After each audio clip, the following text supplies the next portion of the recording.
Hello, my dear friends. Welcome to my channel, or welcome back. Happy Sunday morning. Very last day of coffee and candles or not of coffee and candles, of coffee week. I'm struggling a little bit. Man, it's been a rough kind of crash landing in the water kind of week. But here we are, very last candle. Why not? Here's our special bowl. I know what it's going to be anyway. So this candle was a bit of an afterthought, and it's the one that probably shouldn't be included here. This is Bath & Body Works Café Latte. So I've got it right here. Looks like this. This candle came out brand new this summer. I want to say kind of late-ish in the summer, which means it was probably like May. The way that the seasons go for candles. Yeah, but this came out in like a collection of 4. It was like some cottage collection. There was one other candle in it, and it had to do with a cottage. And I had high hopes for it, but I don't think it was very good. I ended up returning it. Greg from All About Candles reviewed it and didn't think it was that great. So unfortunately, no. This was the candle that I bought in this collection, though, for a whole host of reasons. And I bought it in Columbus, Ohio first, and ended up having to give it to my little sister because she smelled it and adored it. She's become a very basic bee. Like, she needs a basic gourmand candle. If it doesn't smell like a cinnamon roll, like, it's very unlikely she's going to appreciate that candle, if you know what I mean. God bless. She loved this candle. I made her smell a whole host of other ones that I thought were gorgeous. Ew, yuck, gross. What's wrong with you? So when I brought this home, I had a pretty good sense that she would like it, and in fact she did. So I just let her keep it, and I did experience it in her house for a week or so before I went back home. But then I ended up buying one myself. So that goes to show you how much I thought of it, because in that week experience, and my sister kind of has a little bit of a black hole of a house in my experience. I know I said that twice. Fragrances kind of go to die there a little bit. And I don't know, it must be something about the way that the house is created. At any rate, I could smell it pretty well in her house. I thought it did a pretty good job. So I brought it home myself. And I did burn it. So this candle, and I'll just say it right off, has the distinction of being one of the filthiest candles from Bath & Body Works that I've burned in a very long time. Filthy. I mean, like beyond disgusting. Here's actually a picture. Here's a picture of kind of a mid-burn here for this candle. Oh my gosh, it was so bad. It was so dirty. It wasn't even so much like soot. It was just like the wax itself. And I don't know what it is. I don't know if it was overwicked. Now that I found that lovely term, I don't know. All I know is that it was atrocious. And again, this might be a really good moment for us to just acknowledge the fact that I do think Bath & Body Works has been tweaking their formula over this year, because we have had fewer and fewer candles that are like straight up filthy, whereas we used to have a pretty good number here. We just did. We had a lot of kind of dirty, quick and dirty candles for Bath & Body Works, and this year at least, I think they have been fewer and farther between. I think that they're tweaking their formula. I would not be surprised if they're adding more soy to it. I do think that it has changed the fragrance payoff. So we have had complaints this year about Strength and Throw not being where we expect Bath & Body Works to be. And again, that would be indicative of a more heavy soy formula. So I guess you have to kind of pick your poison. And honestly, on this channel, I have been very transparent about that. Right now, we just have not, as candle developers, We have not developed a wax formula that is everything, that is everything. And I eagerly and breathlessly await that moment. I hope that it will be in my lifetime. I really do. But if it's not in my lifetime, then it will most certainly be in my children's, right? They will develop, they will discover a wax formula that has amazing strength and throw, like paraffin level strength and throw, paraffin level strength, fragrance capture, especially in the bassy notes, clarity, but it will have no soot. It will be perfect. It will be environmentally brilliant. It will be all the things. And we won't have to have that trade-off anymore. We just won't. It'll be like paradise, you know? There will be no tear in anyone's eye, etc., etc. And I know this sounds utopian, but I really do think that it will happen. We just have yet to discover or formulate it. So yeah. And it'll be inexpensive. I forgot about that. The price point will be quite good as well. It'll be cheaper than anything. Cheaper almost than paraffin. I really do think it will happen in, unfortunately, the fallen times that we live in. You really have to have a trade-off between strength and throw and a beautiful fragrance payoff, not only in terms of strength and throw, but in terms of the way that that wax formula captures the fragrance and then amplifies or I was going to say exposits it, but I don't think exposit is probably the right word. The way that that wax formula communicates and expresses that fragrance will be with clarity and with boldness, etc. Yes? You can have a wax formula like that, but typically they lean more paraffin. Paraffin is able to do that quite well. That is a strength of paraffin. And I know paraffin gets dragged a lot for a lot of things, for legitimate things. But I think we have to give credit where credit is due. The strength of paraffin is in its ability to capture fragrance and also to communicate it throughout your house with strength and with power. And all things being equal, a great paraffin formula should be able to do that. And obviously there are limitations that have to do with the actual fragrance profile itself. Some fragrance profiles will not be incredibly strong. They're going to be more subtle, etc. They're not meant to be strong, perhaps, or not formulated to be strong, etc., etc. There are other factors. I don't want you to get the sense that like you could pour paraffin into a jar and call it a day. There are obviously other factors, but all those other factors being held equal, a paraffin formula is going to capture whatever fragrance that is better, and some fragrances significantly better than a soy formula. But the soy formula does burn very, very nicely, really nicely, very clean. You can burn it for hours and hours and hours. And between us, you do have to burn it for hours and hours and hours to even remotely get up to the scent and fragrance, like power level that you would get from a paraffin candle in like 15 minutes. For some of us, it's not a good trade-off. It's just not. And it you know, even with the sooting and all the rest of it, even there are people who don't have 13 hours in their day to burn a candle and wait for it to scent their house. You may only have 2 hours. You may only have 45 minutes. I know who you are and I see you, okay? You may not be a stay-at-home mom. You may not work from your home. You may not be able to devote 13 hours. So I think it's a little bit of kind of an elitist formula in many ways as well.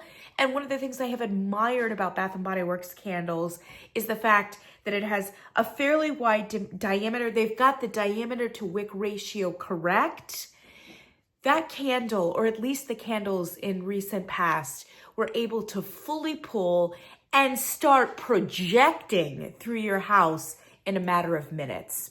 15 minutes, 20 minutes, sometimes less, sometimes more. But I would say average 20 minutes.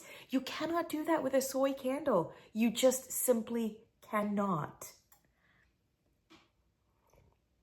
All right, that is over. Just a little shameless plug for Bath & Body Works. And I really hope that whatever tweaking they're doing of the formula, it will even itself out, and really, we want Bath & Body Works to stay with the strengths that Bath & Body Works has. We love that there is a company that can project in 15 or 20 minutes, that is consistently loud, etc. There are some of us that can put up with the dirtiness and the sootiness. I know some people have absolutely no tolerance for that, in which case I don't think Bath & Body Works will ever necessarily be your company. But yeah, at any rate, this one really took the cake in terms of being filthy AF. It was incredibly sooty. That being said, it didn't seem to affect the fragrance. The fragrance just kept chugging along. Nothing to see here. It burned incredibly hot, which means, again, that it's probably an overwicked situation. The notes on Café Latte are bold espresso beans, vanilla sweet cream, and caramel drizzle. It really smells lovely. And the reason that I bought it is because I was getting a fairly strong coffee note in it. No, it's not Paris Cafe strong, and it's not even freshly brewed coffee strong. But considering that they're putting a lot of cream and caramel into this particular fragrance, and many of their coffee fragrances, I was impressed with the level of coffee that I was smelling, at least on cold. Unfortunately, once it's burned, I can't say that it's uber coffee-ish.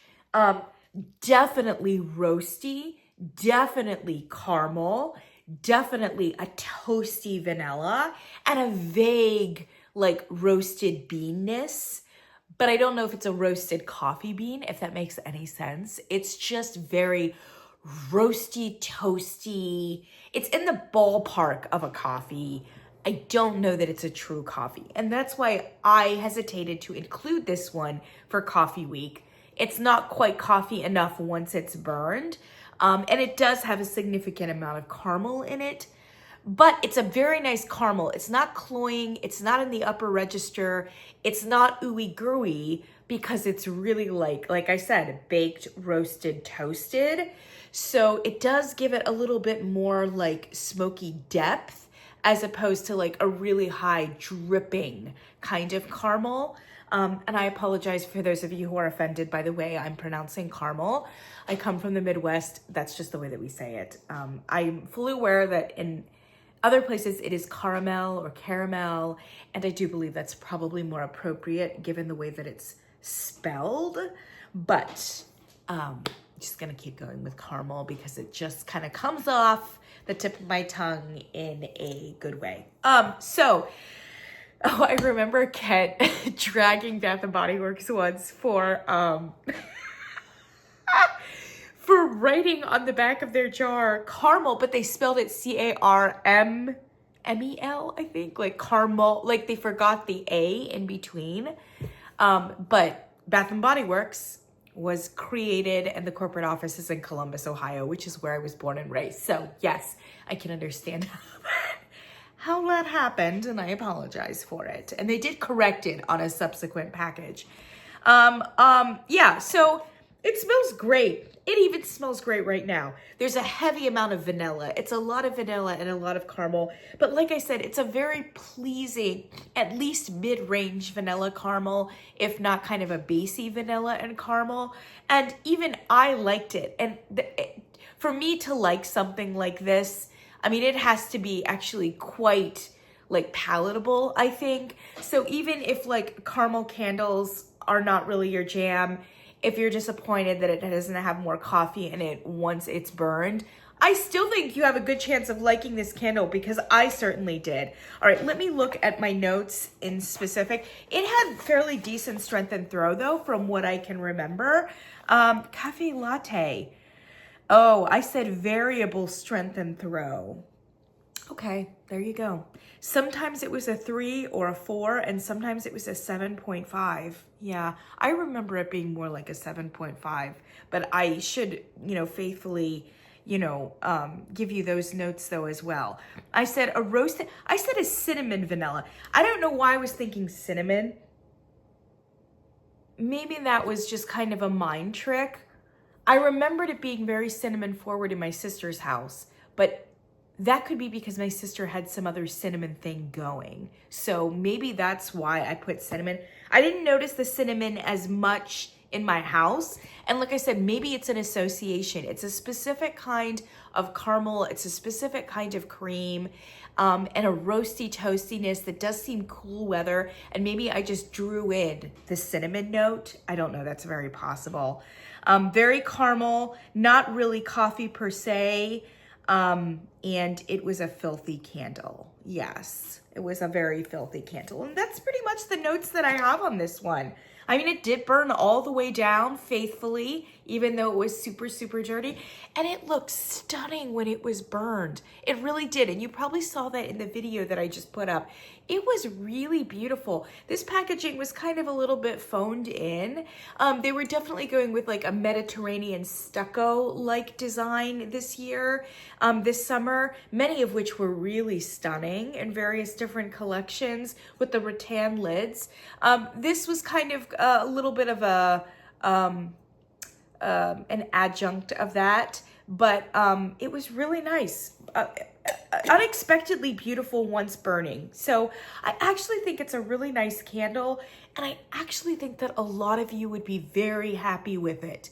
The crowd that doesn't like this super uber black coffee, I think you would really like this candle. I really do. It's sweet, but it still has a good amount of coffee in it. This is definitely in the category of make your coffee darker if you know you're going to be pouring cream and liqueur in it. Yeah?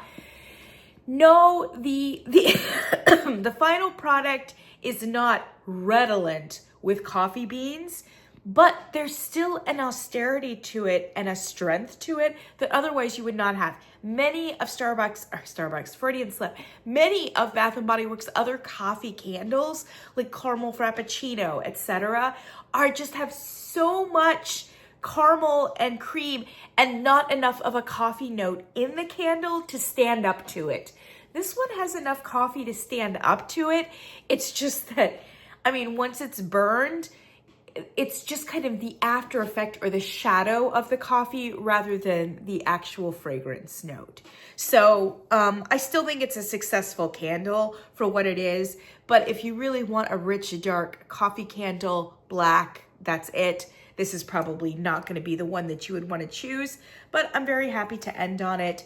I also wanted to just raise to your attention that I was in Dillard's the other day, and I ran across a candle that I have burned before from Illume that was like Cafe Latte or something like that. Here's a picture of it because it's very much a deep on clearance. It was like $8 and I almost bought it. This is the one that had the coconut cream in it.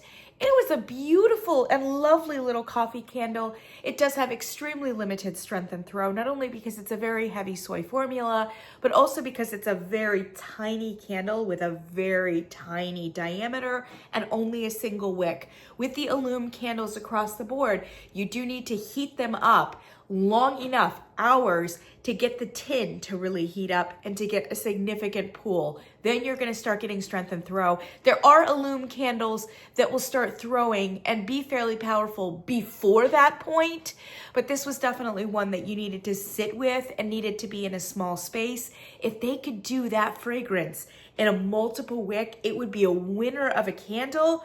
And it was definitely good enough to include in this coffee collection. I didn't even think about it. So I'm gonna link that review down below if you wanna check it out, and also include it in the coffee candle playlist that I have been contributing to this week. So I would put that one in there too.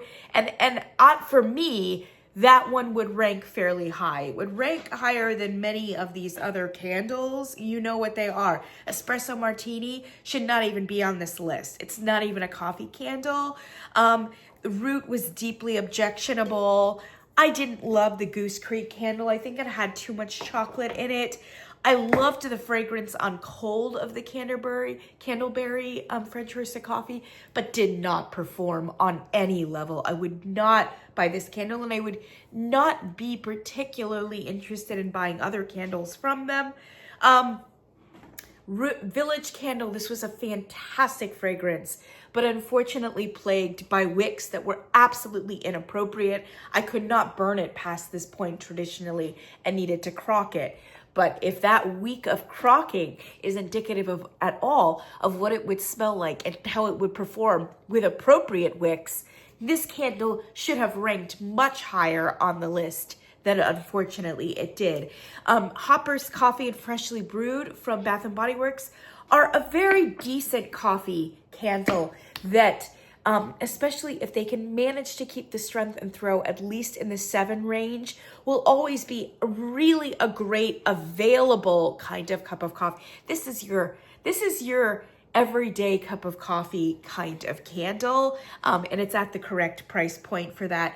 For me, the far and away winner here in the unexpected one was Swan Creek Roasted Espresso that had brilliant strength and power, given the fact that it is allegedly 100% soy, had a very narrow diameter and 1 wick, and it was the boss of a candle. It was multi-leveled. It smelled like a coffee roastery. Like, it was brilliant. And it burned. I mean, I think I burned this candle every day for weeks. You can for sure put this in your cabinet, bring it out every now and then. You can nurse it along. So it's really a great price value on that level as well. And with the single wick, really does outperform most of these multiple wicks. So that was the unexpected clear winner of the group. But if you're not willing to order that online for obvious reasons, then I do think, honestly, the freshly brewed coffee from Bath & Body Works is a good bet. It's a good bet. So there we go. That is Coffee Week, at least a snapshot of the coffee candles that I have right now. If I have time this afternoon, I'm gonna do a liqueur video. Oh my gosh, I just discovered a brilliant liqueur. Let's talk about liqueurs that you can put in your coffee. I'm not like a huge drinker myself, but I do love a good liqueur with coffee. Oh, it just is so great. It's so great. So join me for that kind of a bonus addendum of a video. And then we're done with Coffee Week. Thank you so much for joining me, my friends. And I'll catch you in the next one.